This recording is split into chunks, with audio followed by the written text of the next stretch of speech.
Հանրային ռադիոյի ուղիղ եթերում վերնատունն է, ես Նազելի Օհանյանն եմ, ողջույն սիրելի ռադիո լսողներ, Հանրային ռադիոյի կայք էջում ու նաև Facebook-յան հարթակում մեզ այս պահին դիտողներ։ Այս տարի լրանում է մեծանուն գրող բանաստեղծ փիլիսոփա Կոստան Զարյանի ծննդյան 140-ամյակը, այդ առիթով Կողբ հիմնադրամը նախաձեռնել է մեծածավալ մի ծրագիր կամ նախագիծ, որը բոլոր կողմերից բացահայտում է Կոստան Զարյանի անձը եւ ստեղծագործությունը։ Այդ նախաձեռնությունների մասին է այսօրվա մեր զրույցը Կողբ հիմնադրամի տնօրեն Մարիա Պետրոսյանի, հիմնադրամի մշակութային նախագծերի պատասխանատու Սոնա Վերդյանի եւ գրականագետ Երվանդ Տեր-Խաչատրյանի հետ։ Ողջույն, շնորհակալություն մեզ հյուրընկալվելու համար։ Նախ սկսենք ձեզանից, Մարիա, Կողբի հետ մենք բազմիցս ենք հանդիպել այստեղ ամենատարբեր մշակութային նախաձեռնությունների առիթով, այս անգամ մեր դիտակետում իհարկե այս հրաշալի մտավորականն է, հետաքրքիր է, թե որտեղից ծագեց անդրադառնալու, որտեղից է այդ շարժառիթը ծագել։ Շնորհակալություն նախհրավերի համար։ Իրականում շարժառիթը երևի թե ավելի շատ կարին ավելի խորքային պատճառներ, բայց առիթը եւ շարժառիթը եղավ պարոն Մանսուրյանի հետ քննարկումները, որտեղ հիացմունքով նշեց Կոստան Զարյանի մասին ու նաև ցավով փաստեց, որ ցավոք նման մասշտաբի գրողի եւ հայ ինքնության փիլիսոփայի մասին մեր հասարակությունը շատ քիչ է տեղեկացված եւ ընդհանուր առմամբ ուսումնասիրված չէ։ Նաև դա ուներ մի շարք այլ պատճառներ, նախկինում ըստ էության նիհիլիստական մոտեցումը այդ կարևոր գրողին եւ նաև որը պայմանավորված էր այսպես ասած քաղաքական եւ այլ պատճառներով, որի արդյունքում նման կարևոր գրողը անուշադրության էր մատնվել, որոշեցինք, որ կանենք այս մեծ նախագիծը, իրականում բազմապրոֆիլ է նախագիծը, ընդգրկում է եւ մշակութային նախաձեռնություններ եւ տեղեկատվական նախաձեռնություններ, ընդհանուր առմամբ նպատակն է, որպեսզի Հայաստանի Հանրապետության քաղաքացին ծանոթանա եւ առնվազն իր ինքնությունը ճանաչի, որի համար շատ կարևոր է Կոստան Զարյանին ուսումնասիրելը, ստեղծագործությունները ուսումնասիրելը եւ հասկանալը։ Այդտեղից սկսվեց նախաձեռնությունը։ Սոնա, դուք հաստատ գիտեք, թե ինչպես բոլոր կողմերից բացահայտել Կոստան Զարյանի անձը եւ ստեղծագործությունը հաշվի առնելով, որ դուք եք ուղղակիորեն զբաղվում հանրահռչակմամբ։ Կողբ հիմնադրամն է ամբողջությամբ զբաղվում, պատասխանատվությունը որպես մշակութային նախագծերի պատասխանատու ինձ վրա է, բայց կարծում եմ, որ հաշվի առնելով մեր հասարակության պատրաստվածությունը այսօր եւ հաշվի առնելով ժամանակի առանձնահատկությունները, մենք պետք է ընտրենք տարբեր ճանապարհներ եւ հենց այդպես էլ անում ենք, տալով հնարավորություն ոչ միայն գրականությունը ուսումնասիրելու, որովհետեւ նախորդիվ մեզանից շատ ավելի առաջ Print-Info-ն, Սարգիս Խաչեն հրատարակությունները իրենք քայլեր արել են, որպեսզի տան հնարավորություն հասարակությանը ճանաչելու Կոստան Զարյանին եւ ավելի մոտ գտնվելու իրեն։ Մենք փորձում ենք ժամանակի գործիքները օգտագործելով դա անել, այսինքն տալ հնարավորություն տեսնելով հետաքրքրվածություն առաջացնել հանրության մոտ, օրինակ այս առումով փորձել ենք համագործակցել նկարչուհի Աշխեն Մուրադյանի հետ եւ պատկերազարդումներ ենք ստացել Երվանդ Տեր-Խաչատրյանի հատկացրած կյանքի կենսագրական կարևոր տվյալների հիման վրա։ Այսինքն տալիս ենք նաև կրթական ոլորտին հնարավորություն, կրթական դաշտում գտնվող ոլորտին հնարավորություն, դա դպրոցականներն են, ուսանողներն են, դասախոսություններ են անցկացվելու, այդ նույն նկարազարդումները ներկայացվել են դպրոցներում, այսինքն երեխաները վիզուալ տարբեր ժամանակների հերոսներին, որովհետև Կոստան Զարյանը հնարավորություն է ունեցել առնչվելու, համագործակցելու միջազգային հեղինակավոր անձանց հետ եւ բացի դա նաեւ սովետական կարգերի, խորհրդային կարգերի հեղինակությունների հետ եւ այսպես աստիճանաբար հետաքրքրություն առաջացնելով բերել դեպի Կոստան Զարյան։ Ոչ միայն ինտելեկտուալ պատրաստվածություն ունեցող հասարակության մասի համար է, այլ նաեւ մարդկանց, ովքեր անտեղյակ են եւ այս միջոցով նաեւ օրինակ առաջին մեծ միջոցառման ժամանակ մենք հնչեցրել ենք Կոստան Զարյանի խոսքերի հիման վրա գրված Տիգրան Մանսուրյանի ստեղծագործություններ, այսինքն երաժշտության, խոսքի, դասախոսությունների, վիզուալ պատկերների միջոցով աստիճանաբար քայլ առ քայլ մոտեցնում ենք Կոստան Զարյանին։ Պարոն Տեր-Խաչատրյան, Ես գիտեմ, որ հետ անկախության շրջանում ձեր ողջ գործունեությունը կապված է Կոստան Զարյան անվան հետ եւ հատկապես եւ մենք առիթ ունեցել ենք զրուցելու եւ նաեւ հարցազրույցների միջոցով այսպես ներկայացնելու Կոստան Զարյանին հետաքրքիր է թե նրա կյանքն ու ստեղծագործությունը այսպես եթե մեկ այսպես ներկապնակի վրա դնենք ինչ է կարծում որպես գրող փիլիսոփա ամենակարևորը այսօր իր խոսքը իր ուղերձը որը կարող է լինել մեր ժամանակներում Կոստան Զարյանը Հայաստանի ապագայի գրողն է գիտեք որքան էլ դա մեծ դուր չգա բայց գրողներ կան, որոնք մնում են գրականության պատմության խորքերում, դրանք բացառիկ անհատներ են, բայց մնում են տվյալ ժամանակի մեջ հիմնականում եւ գնահատվում են իբրև գրականության բացառիկ երևույթներ։ Գրողներ կան, որոնք քայլում են ժամանակի հետ եւ արդիական են։ Միշտ։ Գիտեք աշխարհում քանի ով գիտի քանի 100 կամ 1000 գիրք կա գրված Շեքսպիրը մեր ժամանակակիցն է խորագրով այդպես է գրողներ կան որ քայլում են ժամանակի հետ եւ միշտ արդիական են Կոստան Զարյանը մեր ժամանակակիցն կան որոնք գալիս են նոր ժամանակի հետ Հայաստանը այսօրվա Հայաստանը կարիք էր զգում Կոստան Զարյանի նման մի մեծ գրողի որը կար Եվ կարծում եմ գոյություն ուներ, կար իր վիթխարի գրականությունը եւ որը սպասում էր իր ժամանակին։ Կարծում եմ այս նոր անկախ ժամանակներում կապ չունի մեր անկախության չափը, քանակը, կոպիտ ասած եւ այլն։ Եթե մենք այլևս համարում ենք մեզանից ամեն մեկը, որ Հայաստանը անկախ ինքնուրույն պետություն է, նա այլևս անկախ պետություն է, անկախ օտար պետությունների, բռնակալ պետությունների, զավթիչ պետությունների, իշխանությունների մեր երկրի հանդեպ ունեցած վերաբերմունքից։ Ուրեմն նոր անկախ Հայաստանը ուներ իր գրողը, որը այսպես կոպիտ ասած հայտնվեց ճիշտ ժամանակին։ Այն ժամանակներում նա անհասկանալի էր լինելու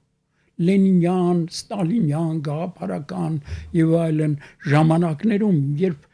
երկիրը հյուսիսային Կորեա էր ամեն ինչով, անկարելի էր ուրիշ տեսակ գրականություն, բացի խորհրդային իշխանության փառաբանությունը բոլոր հնարավոր ձևերով։ Իսկ Կոստան Զարյանի գրականությունը տարբեր է այդպիսի գրականությունից։ Խորհրդային Հայաստանում ցավոք սրտի մեծամասամբ ստեղծում էր այդպիսի գրականություն։ Եվ այն մարդիկ, ովքեր տնօրինում էին գրական կյանքը, բնական է չէին կարող ընդունել ոչ Կոստան Զարյանին եւ ոչ իր գրականությունը։ Իսկ ամենաժամանակակից ուղերձը որը կլիներ այսօր։ Ես մի առիթով ասել եմ նրա ողջ գրականությունը պատգամ է հայ ժողովրդին։ Մենք չունենք մի այլ գրող, որի եւ պոեզիան, բանաստեղծությունը, եւ պոեմները, եւ վեպերը, եւ վիպակները, եւ նորավեպերը, եւ մանավանդ վիթխարածավալ էսթետիկան, էսեիստիկան ներողություն, ուղղված լինի Հայաստանի գոյությանը, լինելությանը, ապագային։ Չկա այդպիսի գրող։ Ես դա կարծեմ իմ գրություններում ցույց եմ տվել իր գրքերի հետ կապված։ Եվ նրա ողջ գրականությունը պատգամ է։ Մեծագույն պատգամը իհարկե Նավը լեռան վրա վեպն է, որի գլխավոր հերոսը Արահերյանը հերավոր ճամփորդությունների նավապետ է, ապահովված մարդ, աշխատանքով, անձնական կյանքով եւ այլն, Բաթումիում նավապետ է, նավթատար նավեր է տանում Հնդկաստան, Մանթաշովի նավթներ տեղափոխում եւ ապահովված մարդ է, նրան ապագա է սպասում իր ասպարեզում, թողնում է ամեն բան, կորցնում է իր սերը անձնական, կորցնում է իր ապահով կյանքը եւ գալիս է Հայաստան, երբ իմանում է, որ Հայաստանը 1918 թվականն է, անկախացել է, գալիս է նվիրվելու Հայաստանի կյանքին։ Ինչեր են անցնում իր գլխով եւ ինչ է սպասում իրեն, երբ որ 20 թվականին մեծամասնականները, բոլշևիկները իրենց վայրենի զորքով մտնում են Հայաստան։ Նա գիտի, որ իրեն լավ բան չի սպասում։ Ժողովրդի մի մասը Հրազդանի կամուրջով գնում է դեպի Արաքսկետը, որ անցնի Պարսկաստան, առաջին հանրապետության մարդիկ, նույնիսկ պարզ մարդիկ։ Ինքը մտածում է, ինչ պիտի անի։ Գնա թե մնա։ Նավ է գնել եւ բերել է, ժամանակ չունենք մանրամասների մեջ մտնելու, Սևանում նավագնացություն կազմակերպելու համար։ Այդ նավը քարշակներով, եզներ լծած տախտակամածներով, չգիտես ինչ կերպ Բաթումից բերել հասցրել է Քանաքեռի բարձունքը։ Սևան չի ասել նավը, այ շուռ է գալիս եւ նայում է նավին, իր նավը սպասում է իրեն։ Նա իրավունք չունի գնալու։ Այդ նավը լեռան վրա արտահայտությունը բազմանշանակ խորհրդանշական խորագիր է։ Ակնարկը նախ Նոյան տապանին է առաջինը, բայց երկրորդը հայկական պետականության վերականգնումն է։ Ինչպես որ անհնար է նավը լեռան վրա բարձրացնել։ Պետականության երազանքի։ Այո, բայց այդ անկարելի բանը լինում է, նավը բարձրացել է Քանաքեռի բարձունքը, հայոց պետականությունը վերականգնվել է։ Այնտեղ էլի իմաստներ կան, ես իմ գրությունների մեջ դա ցույց եմ տվել, եւ դա պատգամ է ամեն մի հայի, նկատի առեք 1938 թվականն է, գրության ժամանակը։ Եվ ինքը դրանից առաջ ներողություն, դեռևս 1920 թվականին մի փառահեղ էսե ունի, որը խորագրել է Դեպի Արարատ։ Այո։ Եղեռնից մազապուրտ ժողովուրդ, շփոթահար, սոսկահար փրկվածները ծրված են աշխարհով մեկ, ինչ պիտի լինի նրանց ճակատագիրը։ Ինքը մատնացույցանում Դեպի Արարատ եւ ասում է Հայաստանը գոյություն ունի միշտ այնտեղ,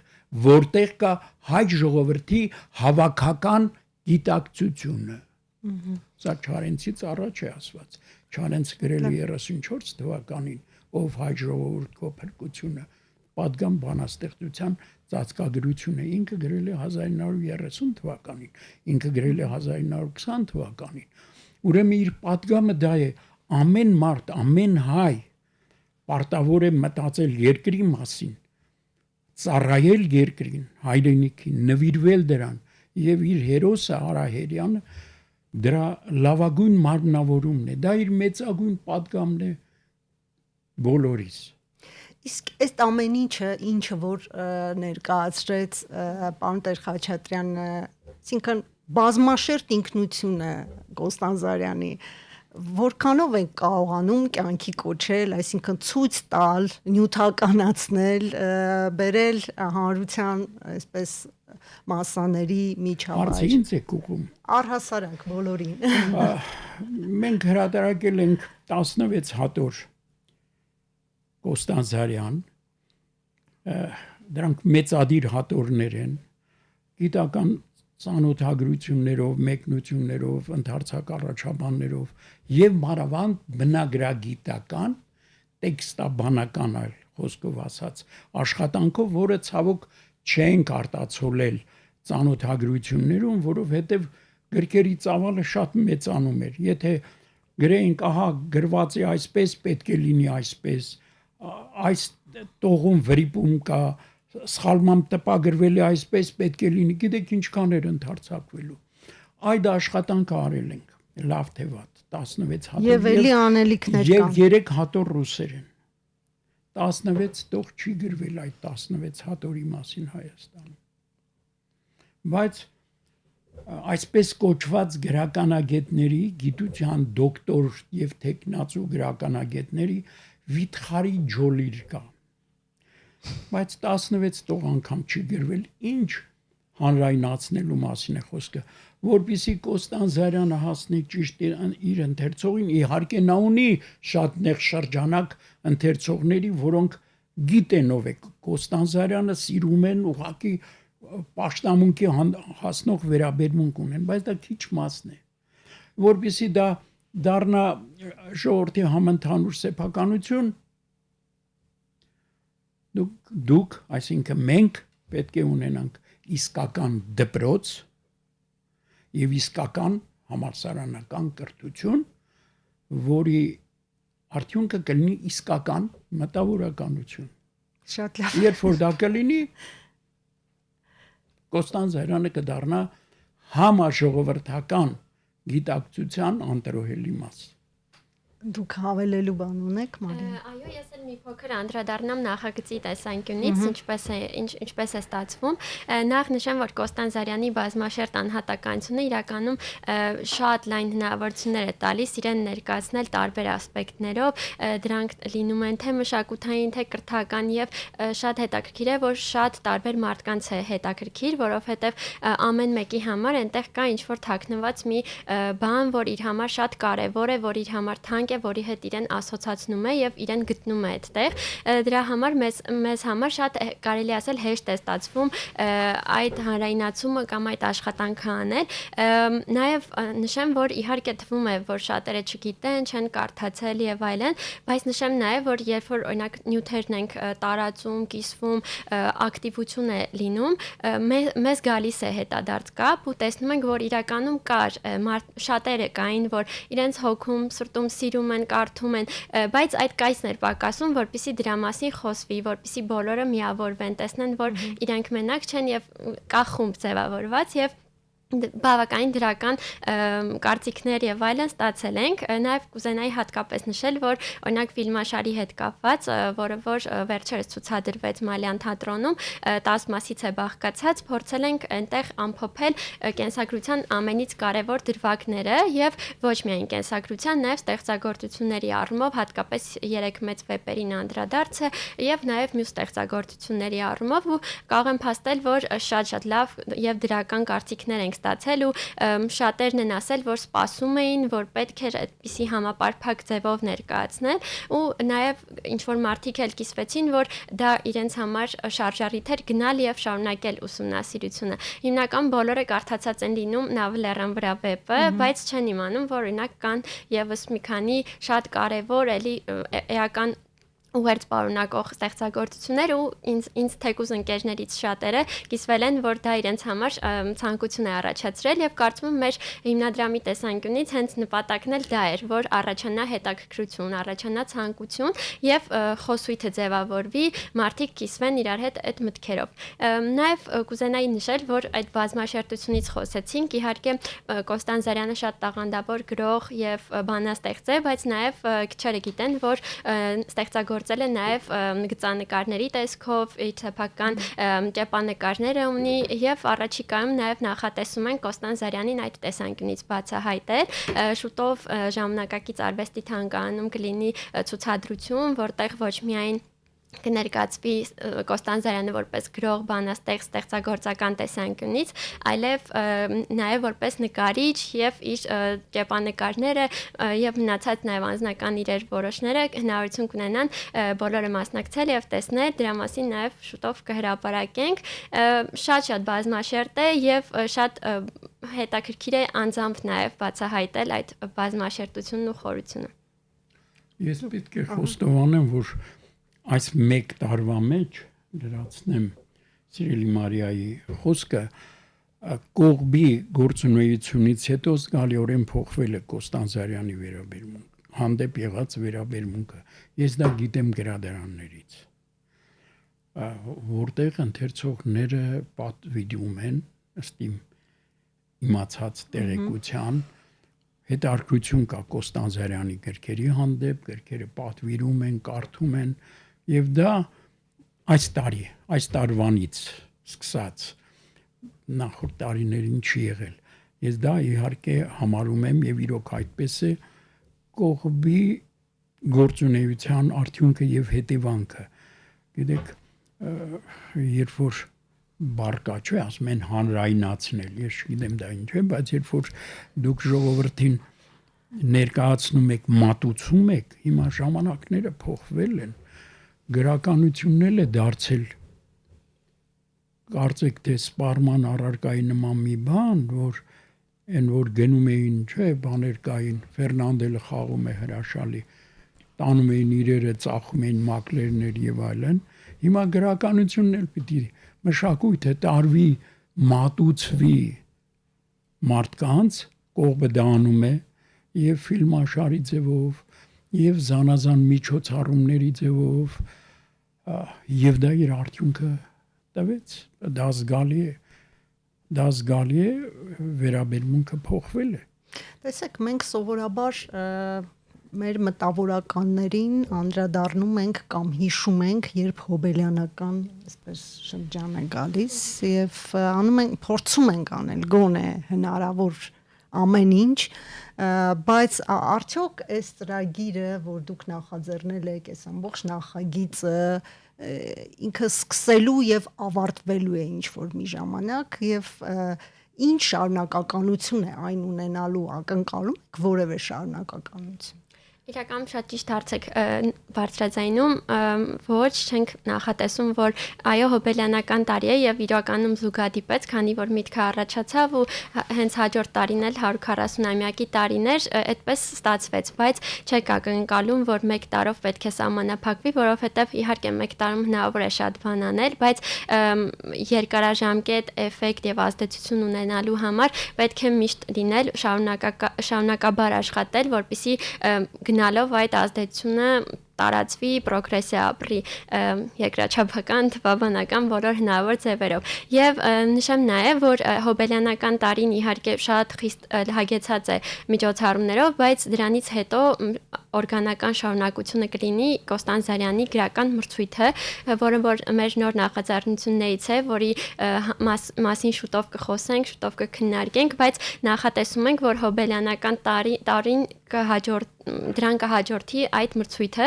դրանով վառ կպահվի այս բոլոր միջոցառումների ընդհանուր տրամաբանությունը եւ արդեն նաեւ մի փոքր այլ կլինի տրամաբանությունը, կլինեն մասնակիցներ, ովքեր որ գրական առումով իրենց կփորձեն եւ կներկայացնեն ստեղծագործություններ։ Այդպես շարունակությունը կունենա, բայց հոբելյանական տարին էլ վստահ ենք, որ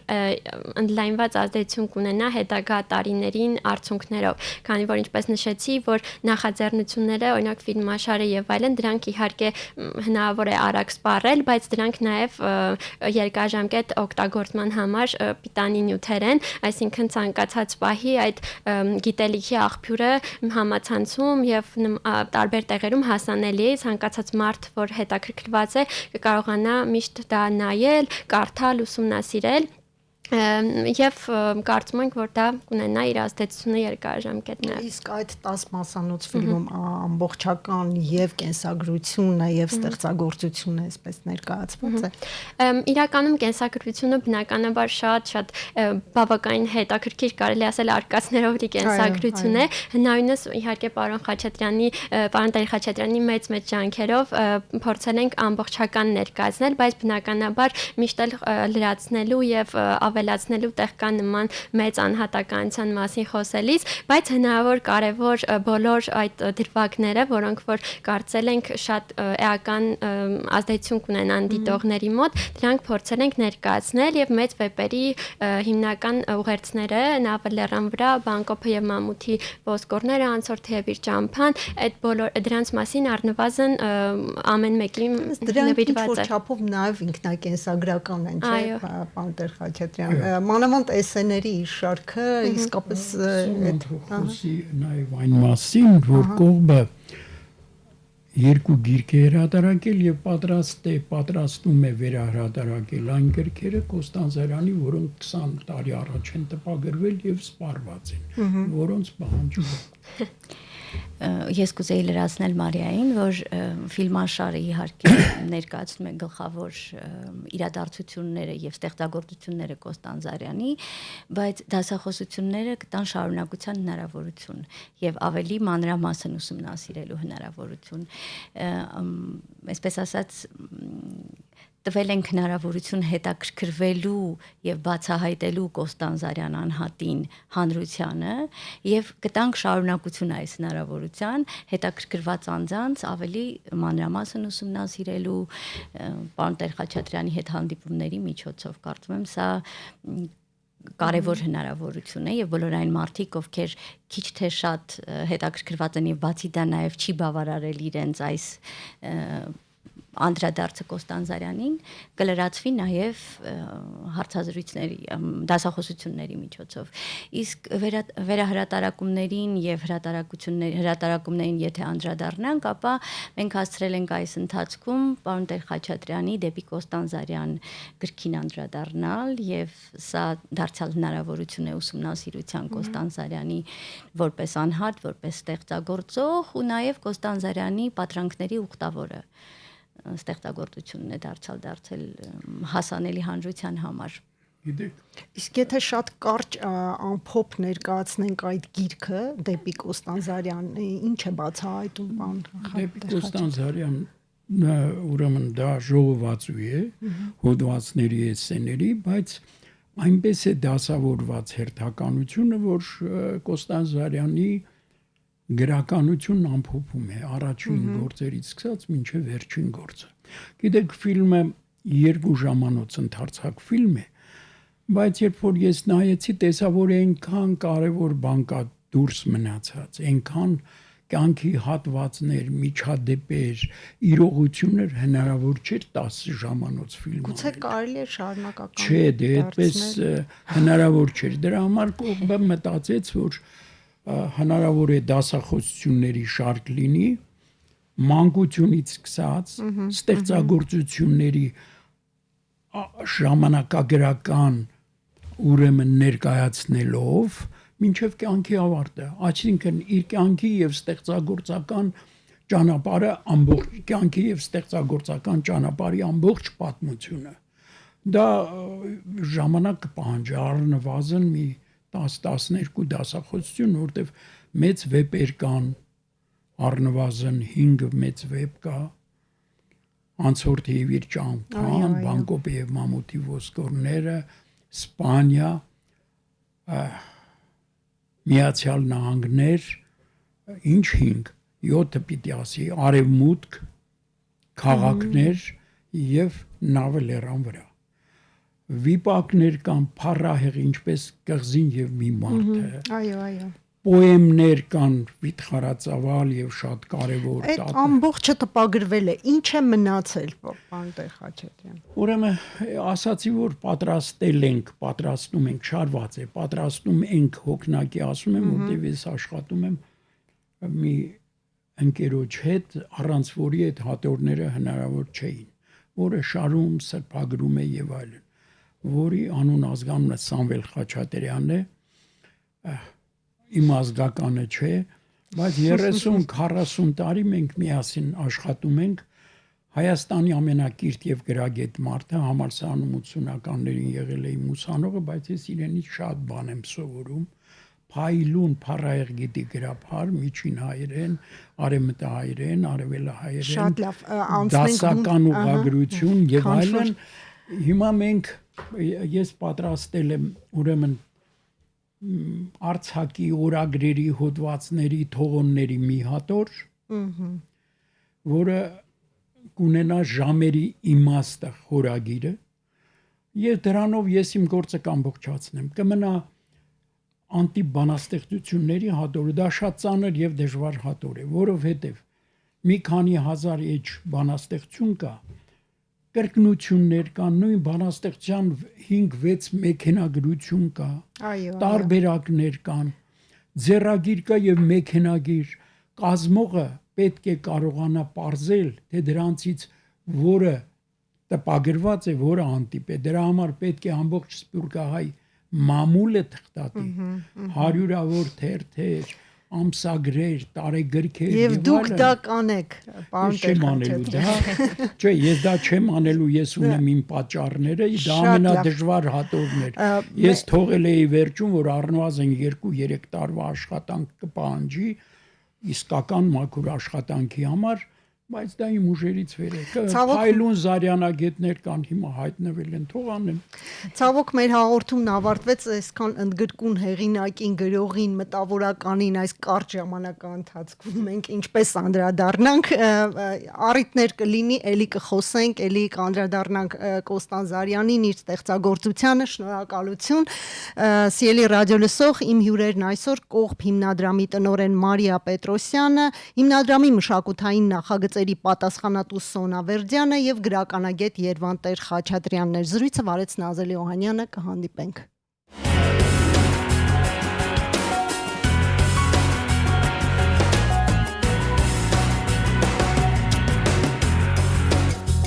Վերնատուն